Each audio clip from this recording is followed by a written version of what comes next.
اور ویسے بھی آپ کو رسپیکٹ کرنی چاہیے کہ اگر آپ کی والدہ نے ایک ڈیسیجن اپنی لائف میں لیا ہے اور بالکل اپنی آزاد مرضی سے لیا ہے، تو جیسے عرض کی کہ یہ مورلی ٹھیک نہیں ہے اور آپ ایسا نہ ہی کریں تو بہتر ہے۔ لیکن اگر کوئی کرپٹ پریکٹس استعمال کی گئی ہے یہ کرتے ہوئے، تو پھر آپ کا رائٹ بھی بنتا ہے اور آپ کو ہر صورت کورٹ میں جانا چاہیے۔ نیکسٹ سوال یہ ہے کہ ایک بھائی پوچھتے ہیں کہ ان کے والد مینٹلی ڈس ایبل ہے اور ان کی کوئی پراپرٹی ہے جس کے اوپر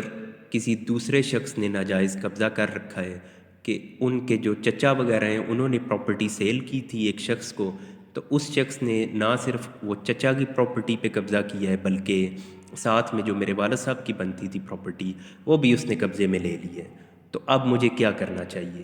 اب اس میں یہ ہے کہ اب کیونکہ آپ نے جیسے فرمایا کہ آپ کے والد صاحب وہ مینٹلی ڈس ایبل ہیں، تو آپ کو پہلے تو ایک گارڈین سرٹیفکیٹ لینا پڑے گا عدالت میں سے، کیونکہ جو بھی شخص خود اپنی جائیداد کے حوالے سے کوئی فیصلہ نہیں کر سکتا کسی معذوری کی وجہ سے،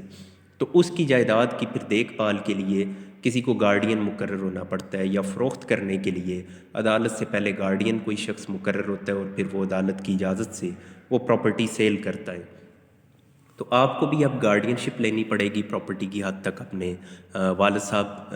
سے عدالت کے ذریعے، اور پھر جب آپ کے پاس وہ سرٹیفکیٹ آ جائے گا تو پھر آپ آتھورائز ہو جائیں گے کہ آپ اس کو چیلنج کریں کہ جو کسی شخص نے ناجائز قبضہ کر رکھا ہوا ہے۔ لیکن یہ تھوڑا سا لینتھی پروسیجر ہو جائے گا۔ ایک شارٹ کٹ آپ کے لیے یہ ہے، اصل پروسیجر وہی ہے جو پہلے آپ کے ساتھ وضاحت کرنے کی کوشش کی، لیکن ایک آپ پروسیجر یہ کر سکتے ہیں کہ آپ نے جیسے بتایا کہ جس شخص نے قبضہ کر رکھا ہے وہ ایک سرکاری ملازم ہے، تو آپ پھر اسسٹنٹ کمشنر یا ڈپٹی کمشنر کو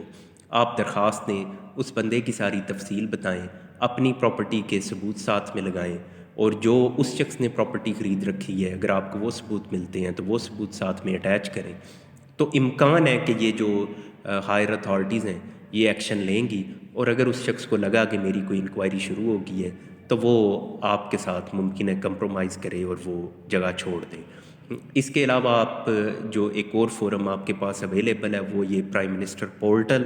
یا چیف منسٹر کا پورٹل ہے، آپ وہاں آن لائن اپلیکیشن دے سکتے ہیں۔ وہ بھی الٹیمیٹلی اپلیکیشن ادھر اسسٹنٹ کمشنر اور ڈپٹی کمشنرز کے پاس ہی آتی ہے، یہی اس کے اوپر کارروائی کرتے ہیں، لیکن اس میں آپ کو فائدہ یہ ہے کہ یہ انہوں نے ایک فکس ٹائم کے اندر رسپونڈ کرنا ہوتا ہے، اور یہ پھر آپ کو جلدی رسپونڈ بھی کریں گے کیونکہ انہوں نے اوپر جواب دینا ہوتا ہے، تو اس لیے امکان ہے کہ آپ کا معاملہ اس طریقے سے حل ہو جائے گا۔ اور جیسے آپ نے فرمایا کہ آپ کے والد صاحب کی ایک ڈسیبلٹی بھی ہے، تو پھر ظاہر ہے یہ جو ادارے ہیں اوپر بیٹھے ہوئے جو اتھارٹیز ہیں ان کے اندر بھی کچھ نہ کچھ رحم دلی تو موجود ہوتی ہے، تو یہ ہوپ فلی آپ کو ریلیف گرانٹ کریں گے یا اس میں آپ کی مدد کریں گے۔ ایک یہ پوچھا گیا ہے کہ مصدقہ انتقال موجود ہے لیکن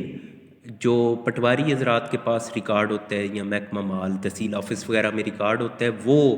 گم ہو چکا ہے، ضائع ہو چکا ہے، تو کیا یہ جو مصدقہ کاپی ہمارے پاس موجود ہے یہ کسی کام کی ہے؟ تو اس میں گزارش یہ ہے کہ آپ کے پاس جتنا بھی ریکارڈ ہوتا ہے، فرد ہو جائے، انتقال ہو جائے یا دیگر جتنے بھی ڈاکومنٹس ہوتے ہیں، وہ آپ انہی اداروں سے لے کے آتے ہیں اور یہ آپ کو ایک کاپی کے سمپل ایک کاپی جو ہے وہ اسٹیمپ کر کے دیتے ہیں، تو وہ اتھینٹک بن جاتا ہے جو ریکارڈ ہمیں اس طریقے سے ملتا ہے مصدقہ کاپی کی صورت میں۔ تو آپ کے پاس یہ مصدقہ کاپی موجود ہے، یہ بالکل اتھینٹک ہے، آپ اس کو کورٹ میں جمع کرانا چاہتے ہیں تو وہاں یہ ایڈمٹ ہوگی۔ لیکن اگر مخالف پارٹی اس کو چیلنج کرتی ہے اور وہ یہ کہتے ہیں کہ جی یہ فیک ہے، انہوں نے 2 نمبر طریقے سے یہ بنایا ہے یا بنوایا ہے، تو پھر عدالت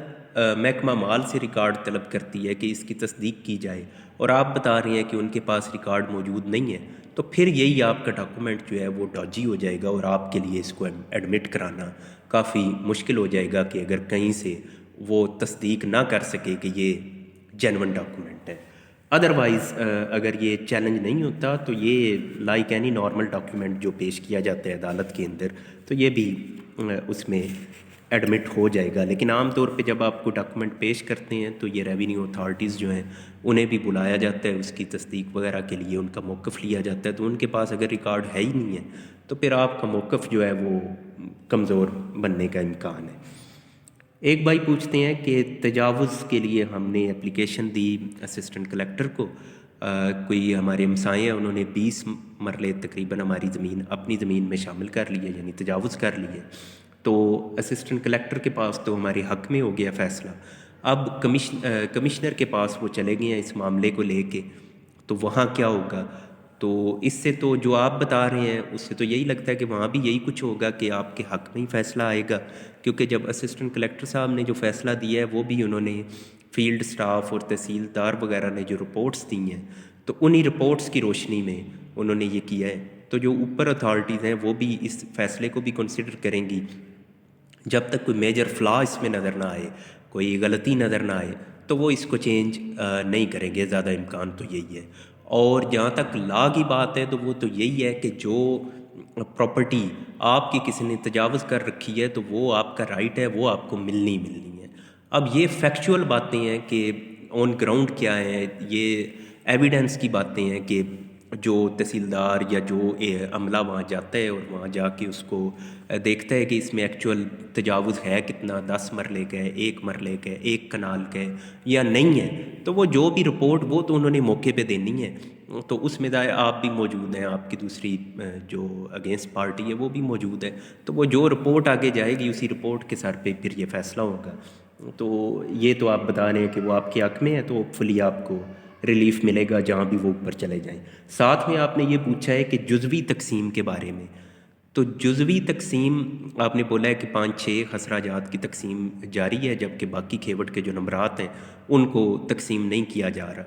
تو ایسی تقسیم عام طور پہ ریجیکٹ ہی ہوتی ہے۔ ریزن یہ ہے کہ عدالتیں اس کو اپریشیٹ نہیں کرتی، وہ کہتی ہیں کہ مکمل تقسیم آپ کو کھیوٹ کو کرانا چاہیے، تمام مالکان اس میں شامل ہونے چاہیے۔ اب اس میں یہ ہے کہ اگر آپ کی کوئی پرائیویٹ سیٹلمنٹ ہوئی ہے، تمام جو شریک کھاتا ہیں اور انہوں نے کچھ خسرہ جات تقسیم کر لیے ہوئے ہیں اور کچھ کی تقسیم کے لیے وہ ادھر گئے ہیں، تو وہ جو کر لیے ہوئے ہیں وہ بھی آپ کو ادھر جمع کرانے پڑیں گے، پوری تفصیل بتانی پڑے گی کہ وہ ہم نے کس طریقے سے کیے ہیں، ان کو سامنے رکھ کے تو پھر یہ عدالت جو ہے یہ باقی جو خسرہ جات جن کی آپ تقسیم کی بات کر رہے ہیں وہ ان کو تقسیم کرنے کے قابل ہوگی۔ لیکن اگر آپ صرف کہیں کہ ان کو ڈسکس نہ کیا جائے باقی خسرہ جات کو اور صرف ان 6 تک کی بات کی جائے تو ایسا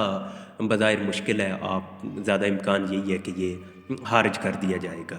اب یہ جو سوالات تھے کوشش کی ہے یہ چند ایک جو آئے ہیں ان کے جوابات دیے جائیں، امید کرتا ہوں کہ جو آپ کے تھے سوالات وہ ایڈریس ہو چکے ہوں گے، تو بہت شکریہ، باقی پھر انشاءاللہ نیکسٹ کچھ آپ سے مزید شیئر کریں گے۔ Thank you.